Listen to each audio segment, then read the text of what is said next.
Half of American adults are lonely. Not sometimes lonely. Not occasionally wishing they had more plans on a Friday night. Frequently or always lonely. In May 2023, the United States Surgeon General, Dr. Vivek Murthy, issued an 82-page advisory that called loneliness what it is, a public health emergency. He described the health risks of social isolation as equivalent to smoking 15 cigarettes a day. More widespread than smoking, more widespread than diabetes, more widespread than anxiety. Half of us. And here is what I want you to sit with for a moment. The people in that 50% are not the people you might picture. They are not recluses. They are not people without social lives. Many of them have hundreds of followers and thousands of connections. Many of them have jobs where they interact with people all day. Many of them have families. Many of them are, by every external measure, embedded in community. And they go home and feel completely alone. The Surgeon General's advisory is careful about this distinction. Loneliness is not the same as being physically isolated. It is, and I want to read this exactly, a subjective, distressing experience that results from perceived isolation or inadequate meaningful connections, where inadequate refers to the discrepancy between an individual's preferred and actual experience. The gap between the connection you need and the connection you have. That gap, that's what we're talking about. Now, here is the thing that nobody is saying in any of the coverage of the loneliness epidemic. The Stoics diagnosed this exact problem 2,000 years ago. Not the epidemic. They couldn't have predicted smartphones, remote work, or suburban sprawl. But the underlying human dynamic. The difference between connection that is real and connection that is performed. The difference between friendship that nourishes you and contact that leaves you emptier than before. The reason you can be surrounded by people and feel completely invisible. Seneca wrote about this in letters to his friend Lucilius. Marcus Aurelius wrote about it in his private journal. Epictetus taught it to his students in an open-air classroom 2,000 years before the first social network. And what they said, what they prescribed, is more precise and more useful for this specific moment than almost anything written since. Today I'm going to walk you through what the Stoics understood about loneliness, and then give you 4 specific practices for building the kind of connection that actually addresses it. Not more connection, the right kind. Let's get into it. The epidemic that isn't what you think it is. Let me be specific about what we are actually dealing with, because the popular conversation about loneliness tends to talk about it in ways that don't quite reach the people who need it most. The Surgeon General's report contains a statistic that stops me every time I read it. People between the ages of 30 and 44 are the loneliest group in America. 29% of people in that range report being frequently or always lonely. Not teenagers, not the elderly, who we might expect to be isolated. Adults between 30 and 44, people who are, statistically, most likely to be married, most likely to be employed, most likely to have children, most likely to be at the height of their social and professional activity. The busiest people. The most connected on paper people, the loneliest.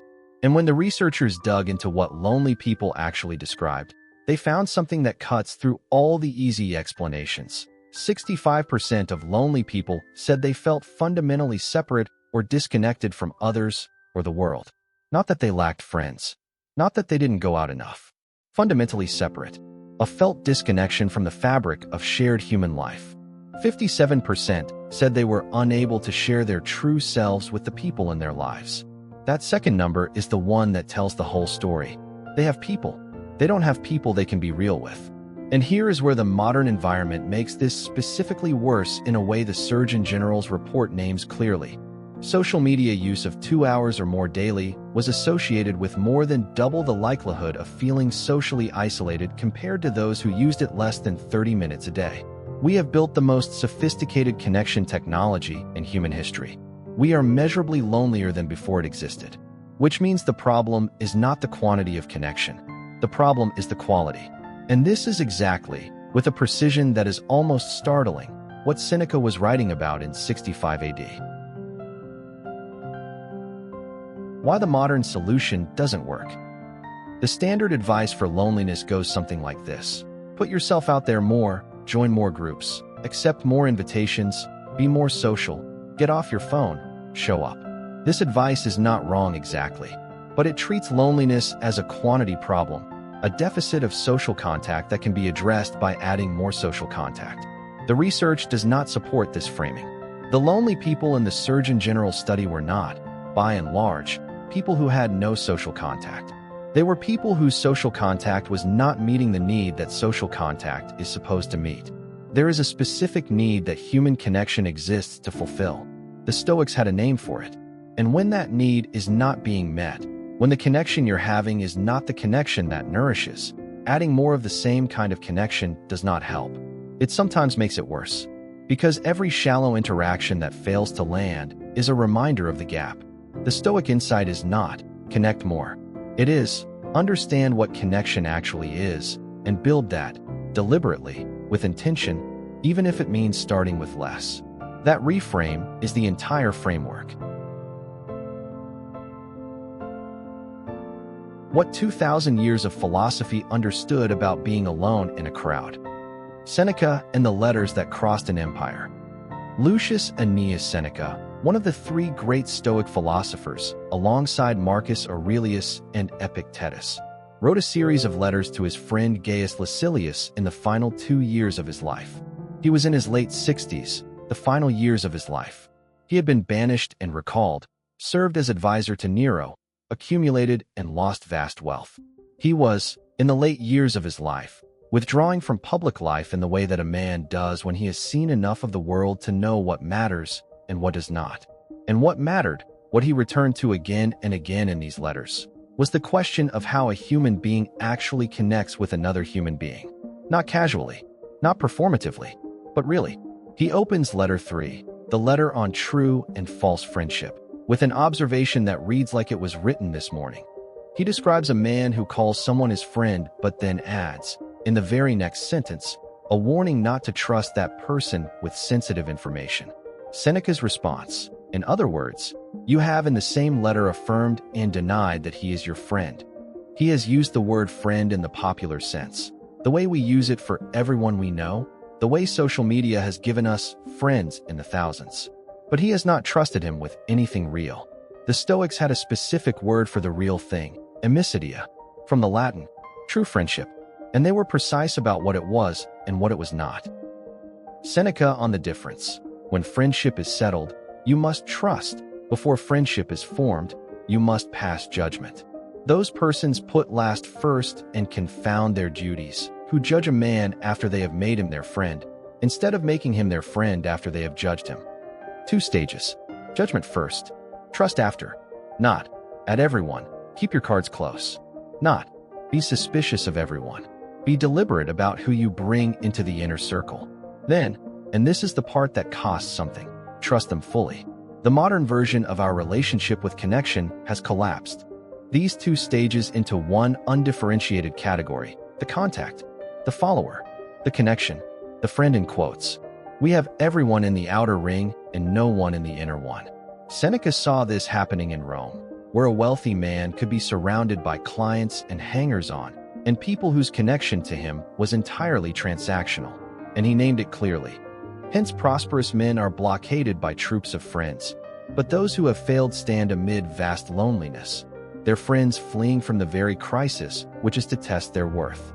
The troops of friends who disappear when the crisis arrives. Sound familiar? The Stoic distinction that changes everything. Aristotle, whose work on friendship the Stoics read, debated, and built upon, made a distinction that the entire Stoic tradition inherited: 3 different kinds of relationships that we have collapsed into one word. Aristotle called them friendships of utility, friendships of pleasure, and friendships of virtue. The Stoics refined this further through the concept of amicitia, true friendship, which they placed squarely in the 3rd category and described with unusual precision. The distinction goes like this: friendships of utility, connection based on what the other person can do for you. The networking relationship, the professional contact, the neighbor you're friendly with because it's useful to be friendly. These connections are real. They are not bad, but they are fragile.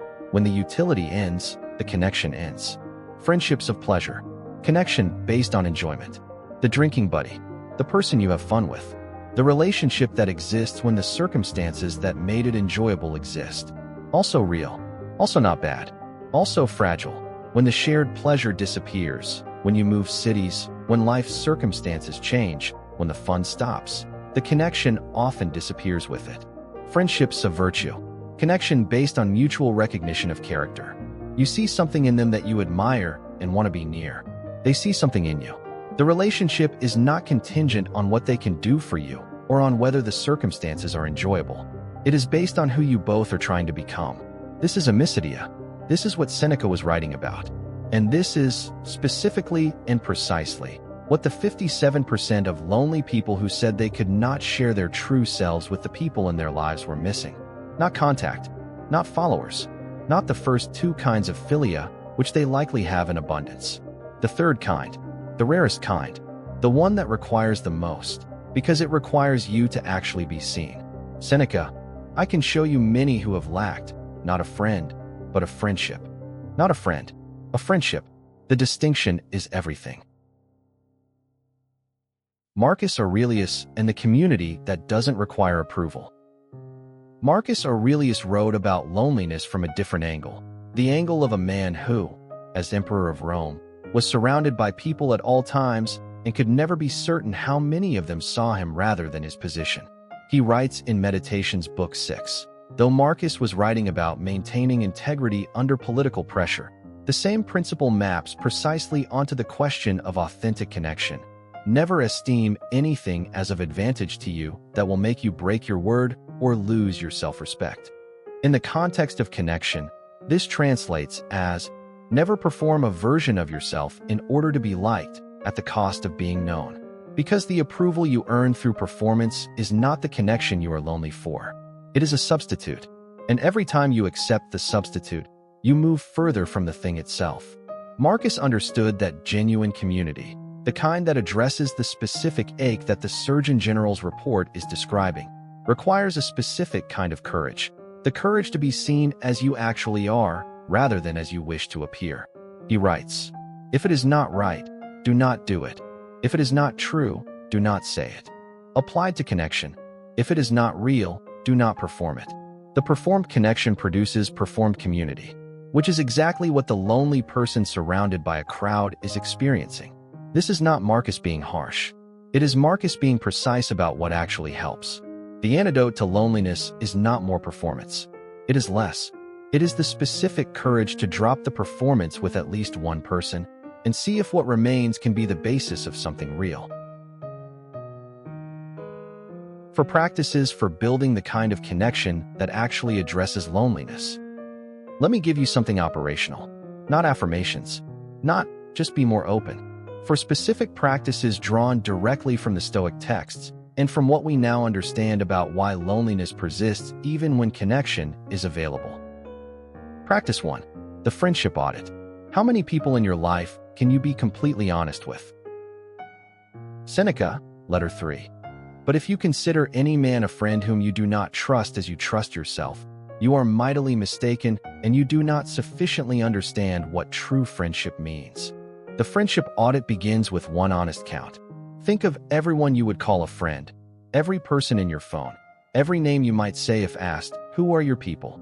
Now ask, with how many of them can you be completely honest about what is actually happening in your life right now? Not the highlights, not the curated version, the actual version, the parts that are going well and the parts that aren't. The fear, the uncertainty, the thing you haven't told anyone yet. For most people, the honest answer is 1 or 2, sometimes 0. That is not a pathology. That is the natural result of optimizing your social life for quantity, convenience, and pleasantness. The first 2 kinds of philia, without deliberately cultivating the third. Seneca's prescription is not, cut everyone else off. It is, be honest about what category your relationships are in. The utility relationships, keep them. They are real. The pleasure relationships, keep them. They matter. But identify clearly, where are the virtue relationships? The ones built on mutual recognition of character, mutual honest engagement, mutual commitment to each other's growth? If the honest answer is, I don't have any, that is not a verdict on your worth. It is information about what to build next. And the building starts with one person, one honest conversation, one willingness to drop the performance and see what remains. Seneca, Ponder for a long time whether you shall admit a given person to your friendship, but when you have decided to admit him, welcome him with all your heart and soul. Speak as boldly with him as with yourself. One person, all your heart and soul, as boldly as you would speak with yourself. That is the prescription, not 100 semi-connections. One real one. Practice 2. The quality over quantity reset. Withdrawing from noise is not isolation. It is the precondition for real connection. Seneca writes in Letter 7, I never return home with quite the same moral character I went out with. Something I had achieved is disturbed. Some of the things I had put to flight return again. He is describing the specific effect of time spent in undifferentiated crowds, the way that hours of surface-level social noise leaves you feeling not replenished, but depleted. The modern version of this is the scroll, the party where you know no one deeply, the networking event that feels like work disguised as socializing, the group chat that produces 200 messages and no real conversation. These are not neutral. The Surgeon General's report is specific. 2 hours of social media daily. Social media, a word that promises connection, was associated with more than double the isolation. The quality over quantity reset is this. For 1 week, track the social interactions that leave you feeling more connected versus the ones that leave you feeling less connected or the same. Not, did I have fun? Did I seem normal? Did people like me? After this interaction, am I more or less connected to another human being than I was before? You will find a pattern. Certain kinds of interactions consistently nourish. Certain kinds consistently don't. The pattern is information. Seneca, retire into yourself as much as possible. Associate with those who will make a better man of you. Welcome those whom you yourself can improve. Retire into yourself, not as isolation, but as the deliberate curation of who gets your real attention. The quality over quantity reset does not ask you to become a hermit. It asks you to stop treating all social interaction as equivalent and to allocate your finite relational energy toward the interactions that actually address what you're lonely for. Practice 3. The Hecato Principle. If you would be loved, love. In Letter 9, Seneca quotes the Stoic philosopher Hecato. If you would be loved, love. 5 words. The entire framework for addressing the loneliness epidemic in 1 line. Not, if you would be loved, be more interesting, be more successful, be more available, post more, show up more, perform better. Love. The Stoic understanding of loneliness is that it is, in part, a failure of direction. We approach connection as something to be received rather than something to be practiced. We wait to feel connected before we act connected. We wait to feel warm towards someone before we show warmth. We wait to feel close before we risk closeness. The Stoic insight is the reversal. The action produces the feeling, not the other way around. Marcus Aurelius, in one of the most practical observations in the Meditations, confine yourself to the present. In the context of loneliness, the connection you're waiting to feel is not going to arrive while you're waiting. It arrives in the moment of showing up, fully, presently, with genuine attention, for the person in front of you. The Hecato Principle has a specific practice. Choose one relationship, existing or potential, and for 2 weeks, practice one-directional generosity in it. Not transactional, not keeping score, not waiting to see if they reciprocate before you invest further. Show up for them. Ask them a question you actually care about the answer to. Remember something they told you. Check in when you didn't have to. Not because you expect this to immediately produce the deep connection you're missing. Because the practice of genuine attention, of actually directing love outward rather than waiting to receive it, changes the quality of your presence in every interaction. And changed presence is what people respond to. Not the performance of presence, the actual thing. Seneca, I am anxious to heap all these privileges upon you, and I am glad to learn in order that I may teach. The philosopher who is most alive in his connection to Lucilius, who is writing letters across the empire to one person, with full attention, as if the letter is the most important thing he will do today. That quality of attention is not a gift some people have and others don't. It is a practice. Practice 4.